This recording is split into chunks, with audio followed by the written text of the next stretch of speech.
जो भी हामी साहब के साथ हो रहा है ना, बहुत अच्छा हो रहा है, ये डिजर्व करता है ये सब। वाह भाई फैजान, आज आपने हक की बात की है। आज हम आपको शाबाशी देते हैं। बांटने की कोशिश ना करें। जो अच्छी बात लोगों को बोलेगा तो उसको हमारी साथ होगी। ये मत बोलिए कि हम अहले हदीस के साथ है, सारे लोगों को अहले हदीस के साथ जुड़ जाएंगे। हम देवबंदियों के साथ है तो सारे लोगों को देवबंदियों के साथ जोड़ेंगे। हम बरेलवी है तो बरेलवियों के साथ सब लोगों को जोड़ेंगे। जो जिस तबके के साथ है उसको उसी तबके के साथ रहने दीजिए। अल्लाह की इबादत जो जैसे कर रहा है उसको वैसे करने दीजिए। बांटने की कोशिश ना करें। आज हम खुश हैं फैजान साहब, आपने आज अच्छी बात बोली है तो हम आपको अप्रिशिएट देते हैं। मैं बताना चाहता हूं कि फैजान साहब आज आप होशियार हो गए हैं और अच्छी बात पब्लिक को बताए, अच्छी सोच पब्लिक को दे दे और बांटने की कोशिश ना करे, किसी को भी बांटने की कोशिश ना करे। जो जैसे इबादत कर रहा है उसको वैसे ही करने दीजिए। देवबंदी है, कोई अहले हदीस है, कोई बरेलवी है, जो जैसे इबादत करना चाहिए, अल्लाह की इबादत किसी तरह भी जायज़ है, करने दीजिए। और रही बात है इख्तिलाफ, वो तो हो सकता है, इख्तिलाफ अपने में हो सकती है। और आज मैं आपको अप्रिशिएट इस बात की कर रहा हूँ कि आज आपने बहुत अच्छी बात बोली है और मैं ये आपकी बात पब्लिक को भी सुना रहा हूँ। आज आपने बहुत अच्छी बात बोली है। आप सुनिए फैजान साहब क्या बोल रहा है। हमने देखा, 3-4 बार देखा है और आप भी देखिए फैजान साहब क्या बोल रहे हैं। जैसा कि हम सब देख रहे हैं, कुछ दिनों से सोशल मीडिया पर एक जंग छिड़ी हुई है गुलाम रसूल हामी साहब के बीच में और संदीप मावा साहब के बीच में।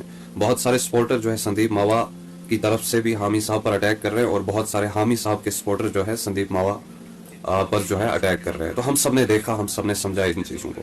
तो मैं भी अब कुछ अपने नजरियात आप सबके सामने रखना चाहता हूँ, जिन पर आप मुझसे इख्तिलाफ भी कर सकते हैं, आपका हक है।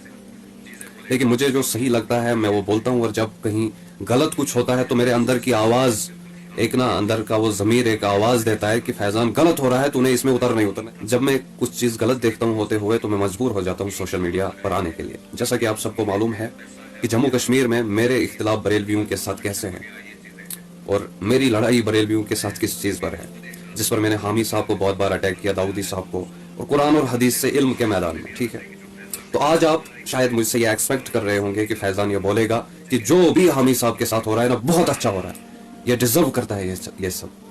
क्योंकि मेरे इख्तिलाफ ही कुछ ऐसे ही हैं बरेलवियों के साथ। आप समझ रहे होंगे कि शायद फैजान कुछ ऐसे हर चीजें बोलेगा और संदीप मावा को भी अप्रिशिएट करेगा। तो नहीं, मैं आज इस चीज के बिल्कुल खिलाफ हूं। ये चीज जो हो रही है मेरे नजरिए से गलत हो रही है। हाँ, कहीं हद तक ठीक था तब तक जब तक संदीप मावा साहब ने इन पर ये इल्जामात लगाए थे कि इनके पास जमीनें हैं, पैसा है वगैरह, ये वो प्रॉपर्टीज है, कुछ इलीगल कंस्ट्रक्शन वगैरह ये चीजें हैं।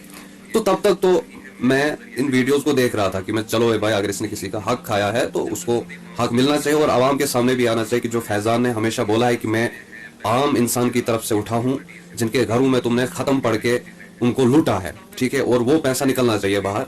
उससे संदीप मावा साहब जो है पुलिस की भी मदद ले सकते थे, या काफी सारे ऑफिस से, पटवारी ऑफिस है, कुछ तहसीलदार का ऑफिस है, तो जांच पड़ताल होती। आपको पता ही है आज हर ऑफिस में रिकॉर्ड जो है 2-2 साल पुराने, 150-150 साल पुराने रिकॉर्ड जो पाए जाते हैं। मतलब छुपा हुआ कुछ नहीं है, अगर कुछ है तो वो सामने निकल के आ जाता। ठीक है, इस हद तक मैं संदीप मावा साहब के साथ था इस चीज पर।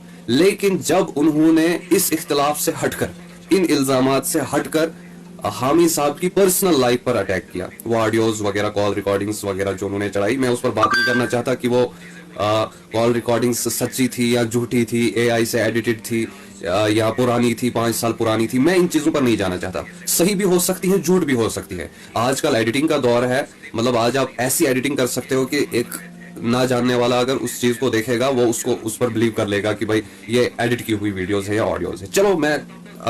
चलो इस बात को साइड पे छोड़ो, आप ये समझो कि वो ऑडियो सच्ची थी। ठीक है, तो क्या मिलेगा आपको इस सब को दिखाकर इस वक्त अवाम में? आप तो इस वक्त पर्सनली गए ना, आपकी जंग तो वहां से प्रॉपर्टीज से स्टार्ट थी ना, तो आपने इस टॉपिक पे आके आप क्यों रुक गए? आप उस चीज पर एक्सपोज उनको करना था, हम आपके साथ थे। लेकिन ये चीजें जो अब आप कर रहे हो ये गलत हो रहा है, ये बिल्कुल गलत हो रहा है।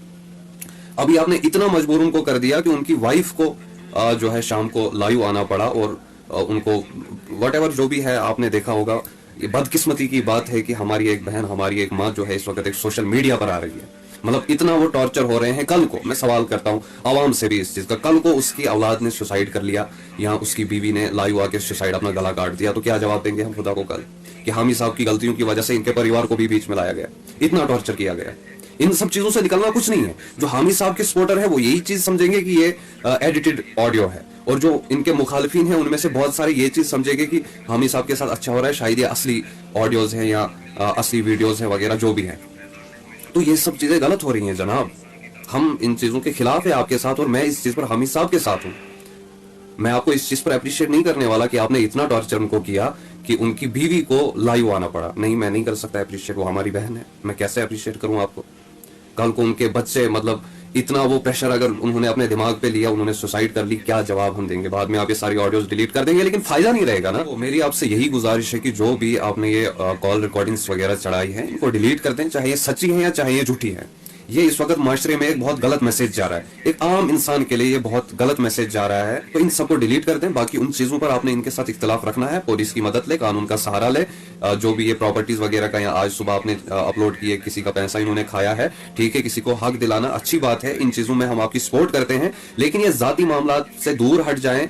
ये जात पर अटैक जो आप कर रहे हैं, इनको ये रिकॉर्डिंग्स चढ़ा के उनके घर वालों को प्रेशराइज आप कर रहे हो, उनको टॉर्चर एक हिसाब से कर रहे हो। कल को वो कुछ गलत स्टेप उठा ले तो फिर आपको पछताना उस चीज से पड़े, तो इससे फितना ही फैलेगा और कुछ नहीं होगा। ये आज वो जमाना है, रात गई बात गई वाला मामला है।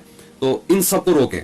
बाकी उनमें हम भी आपके साथ हैं, हम आपकी सपोर्ट उसमें करते हैं। देखिए, क्योंकि जब कोई शख्स इल्म के मैदान से हटकर ऐसे अटैक करता है ना, तो इंसान बहुत परेशान हो जाता है, चाहे वो सच्चा हो चाहे वो झूठा हो, चाहे वो सबूत उसके खिलाफ सच्चे हो या झूठे हो, बहुत ज्यादा परेशान होता है। हमने भी इन चीजों को सहा है, हमने भी सहा है, पूरा खानदान हमारा जो है हमें इस काम पे खिलाफ था। बहुत सारी झूठी कहानियां हमारे खिलाफ गढ़ी गई, बहुत सारे झूठे दावे हमारे खिलाफ गढ़े गए। हमने भी इन चीजों से फेस किया है। इंसान बहुत, हालांकि हम हक पर थे, हमने फिर भी इन चीजों को फेस किया है। हमने इन चीजों को देखा है कि इन चीजों को फेस करना कितना ज्यादा मुश्किल होता है, हम हक पर होने के बावजूद भी। तो यही सब मेरा इन पर आपसे कहना था। अस्सलाम वालेकुम रहमतुल्लाहि व बरकातहू। वीडियो को तब क्या शेयर करे, सबके साथ शेयर करे। आपको अल्लाह सलामत रखे। अस्सलाम वालेकुम।